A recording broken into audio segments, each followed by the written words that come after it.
channel 4 nin wariye oo Soomaaliya bay waxay u direen meelaha shabaab madaxdoodu jooga wuxuu ninkaas ay direen faafinayay muddo dhan hadal dhammaantii dicaayada oo saxaafadda wax ilaa qaal lahayd dhulkoodu inuu dhulalka kale ka barwaaqaysan yahay nicmada ay ku jiraan dadka better life-kii nolosha wanaagsan u soo doontay markay Soomaalidu ka dagaalantay oo ka dacwoodeen oo petition ka sameeyeen jaa'izad bay ugu dareen Ingiriisku shaqadii uu soo qabtay maalin dhaweyd halkana dawladda Soomaaliyeed ka celiyeen waa ku mahadsanaayeen waxaanse ka jeclaa in la qabto oo lagu qaado xukunka ay leeyihiin kuwa dadka laynaya maxaa yeelay shariik buu leeyahay wana ka shaqeeyay warbaahintu sida la ogsoon yahay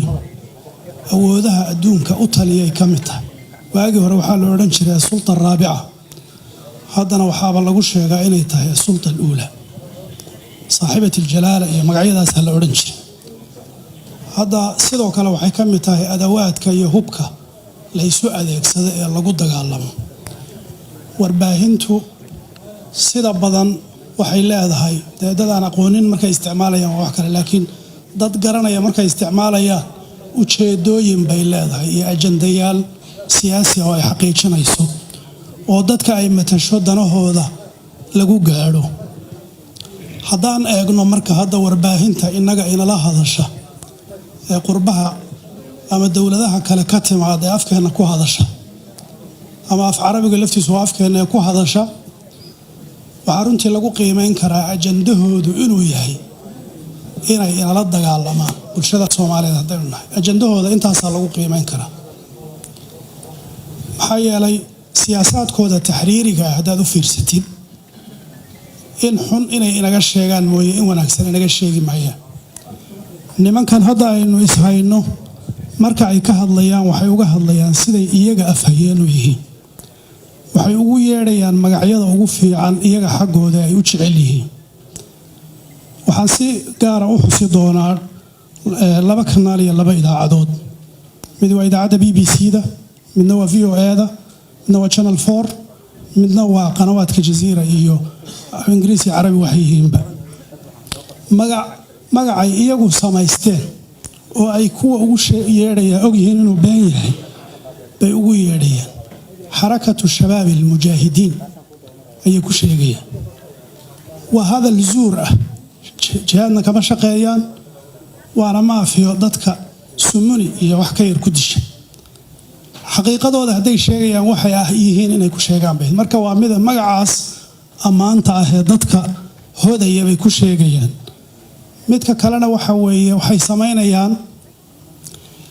waxoodii waa boonbooninayaan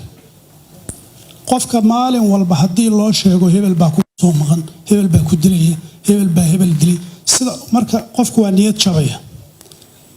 Allah naxariista doodaan baa gabagiisa waxa ku jiray qalbigi budweyn lala dhaca soo burburi maayo hadda dadkeena meesha fadhiya dadka Soomaaliyeed nimanka ka cabsanaya iyagu xataa qurbaha jooga hal nin oo ay si mubaashira ugu hanjabeen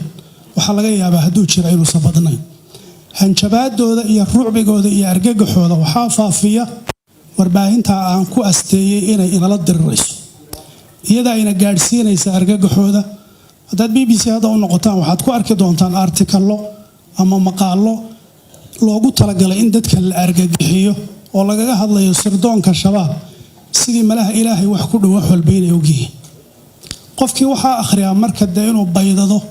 oo naftiisa iyo maalkiisa bixiyo hadii keen la dhaho waa garti marka mushkiladaas ayay idaacadahaasi inagu hayaan waxay faafinayaan waxoodii mararka qaar waxay u sameynayaan dicaayad aad u fool hadda waxaad maalmahan dhaweyd ogeydeen Channel 4 nin wariye oo Soomaaliya bay waxay u direen meelaha shabaab madaxdoodu jooga wuxuu ninkaas ay direen faafinayay muddo dhan hadal dhammaantii dicaayada oo saxaafadda wax ilaa qaal lahayd dhulkoodu inuu dhulalka kale ka barwaaqaysan yahay nicmada ay ku jiraan dadka better life-kii nolosha wanaagsan u soo doontay markay Soomaalidu ka dagaalantay oo ka dacwoodeen oo petition ka sameeyeen jaa'izad bay ugu dareen Ingiriisku shaqadii uu soo qabtay maalin dhaweyd halkana dawladda Soomaaliyeed ka celiyeen waa ku mahadsanaayeen waxaanse ka jeclaa in la qabto oo lagu qaado xukunka ay leeyihiin kuwa dadka laynaya maxaa yeelay shariik buu leeyahay wana ka shaqeeyay laakiin malaha dawladihii soo dirsaday baa waxoogaa laga indhalaabayay kanaalada sidaa marka u shaqaynaya waxaa runtii wanaagsan dawladda Soomaaliyeed inay u samayso ama wasaaradda warfaafintu waa laga yaabaa inay jirtee